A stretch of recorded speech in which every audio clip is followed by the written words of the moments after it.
आप पढ़ के देख सकते हैं। और जब एक नबी बनी, दो चार बंदे मोबाइलों में लगे हुए, जरा इनको निकाल के इनको मेरे वेख के गल सुनो पुत्र, मैं बड़ा लंबा सफर करके आया, इधर वेखो जी, आई गया तो सुन तो लो ना यार, मैं मोबाइल ची बड़े बैठे हो, बात सुनिए मेरी। मुझे तकलीफ होती है कि जब सुन्नी हो गए फिर तुम कहते हो मिर्जा ले गया तो फलाना ले गया, डमकाना ले गया। ये उन स्पेशलिस्ट मिर्जे दा आया तो सुन तो सही ना यार, मेहरबानी करें, आप जाग के बैठे ना यार। और दो चार बंदे में ऐसे इतनी मायूसी वाले चेहरे लेके बैठे हैं, वो अल्लाह के बंदे, सुन्नी का चेहरा मायूसी वाला होता है? वाह भैया, गुलाब का फूल होता है, गुलाब के फूल बन के बैठो है ऐसे ही जनाब अली मुरझाए, पता नहीं कितना बड़ा नुकसान हो गया। अल्लाह के बंदे तकड़े होके बैठो, सुन्नी हो यार। हाँ, जरा आवाज स्टेज से भी आ जानी चाहिए।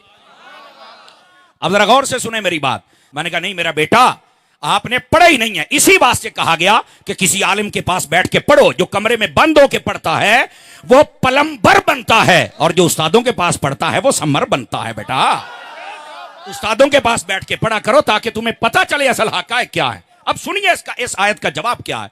पहली बात यह है, यह आयत मनसूख हो चुकी है। तो जब नासिख और मनसूख का इल्म नहीं है तो वो जाहिल कमरे में बंद होकर जो मर्जी बकबक करता रहे, तो फिर उसका क्या इलाज हो सकता है। ये तो हमारे लोगों को गैरत करनी चाहिए कि किसी संजीदा फिक्र आलिम से बात ही कर लें। समझ आ रही है? क्यों शाह साहब ऐसे ही है जी, हजरत साहब। अच्छा, दूसरी बात सुनिएगा, ये आयत मनसूख है, और किससे? अलहकना बिहिम ज़ुर्रियतहुम, इस आयत से। अब उसका तर्जुमा क्या है?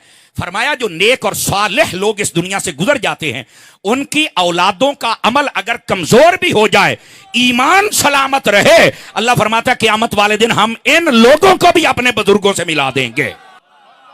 तो फिर तुम कैसे सहाबा की बेअदबियां करते हो? तुम कैसे अहले बैत की बेअदबियां करते हो?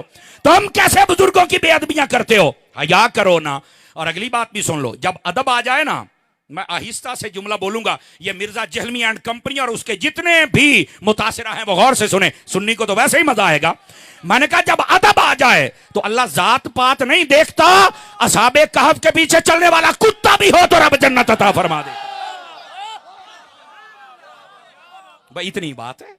तो बेअदब जो होता है वो सब कुछ होने के बावजूद भी खाली हो जाता है, और जो अदब वाला होता है वो कुत्ता भी हो तो जन्नत में चला जाता है। मिर्जा जहलमी एंड कंपनी को सोचना पड़ेगा, वली असहाबे कहफ के हूं और पीछे जाने वाला कुत्ता हो तो वो जन्नत में चला जाता है, और वली उम्मत मुस्तफा का हो, नाम गौसे आजम हो, पीछे जाने वाला बंदा हो,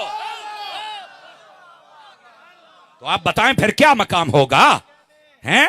तो इस मिर्जा जेलमी को चाहिए उस कुत्ते से ही सबक सीख ले। वो 4 टांगों वाला मान गया, 2 टांगों वाला अभी तक क्यों भौंक रहा है? आवाज कमजोर हो गई आप हजरात की, बोलो तो सही ना यार।